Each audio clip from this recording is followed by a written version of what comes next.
All right, let's talk about project two. So I'm going to give you the prompt quite a bit ahead of time since it requires a little bit more forethought than the last project.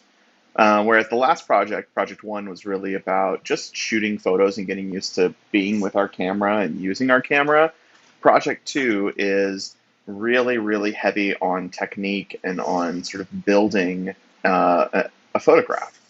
So project two, the photograph as construct, that's going to be due September 24th, so just a few weeks from now. Um, so here's the prompts for this, just like how we had prompts for the last project. What does it mean to create a photographic construction? What do we think about truth in photography? How do we balance spontaneity with planning? That's a really key question here. How do we convey meaning and concept with a single photograph? So here's the requirements, okay? You need to use a semi-professional camera, so not a phone, and you're going to create one single photograph. You're not creating 15, you're not creating 3, you're not mixing two together, you're not doing anything like that. It's one photograph. That's what you're turning in, that's what your entire grade will be based on. Now, we're going to talk about this a little bit later, but the work, typically in my class, in non-COVID semesters, this piece has to be printed, and I provide you with 2 sheets of 13 by 19 ultra luster, which is very expensive paper.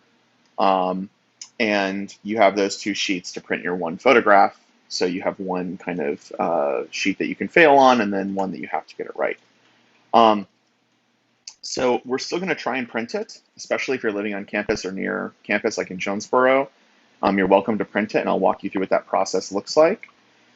But, and this is key, if you're not on campus, I would still really like you to try to print this. The print experience is so different than the screen experience.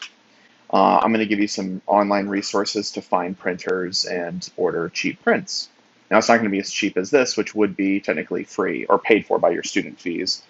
So, yeah, keep that in mind. The image can be edited, meaning we are going to learn a lot of Photoshop in this project, but we are going to do no compositing, meaning we are not going to combine multiple photos together, okay?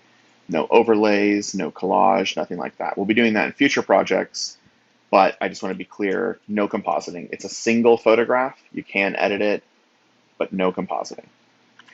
So here's the stuff that you're going to learn. You're going to learn how to use a DSLR or a mirrorless camera and a tripod. So I'm going to show you some videos using a tripod and how to set that up properly, how to use all of the features in your camera. As you can tell from the last project, we really kind of hustled through the specs and the settings and everything else. In this project, we're going to go really intensely in depth.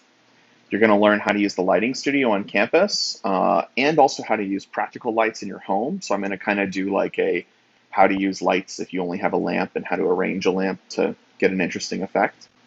You're going to learn how to edit an image in Camera Raw, which is a component of Photoshop. But you're also going to learn some Photoshop in there too.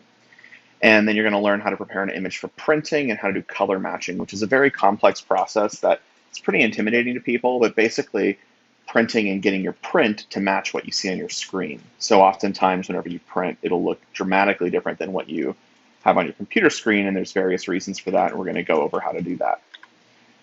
So I'm going to jump into some artists. I'll stop the video and make this a second video so that it's a little easier to digest.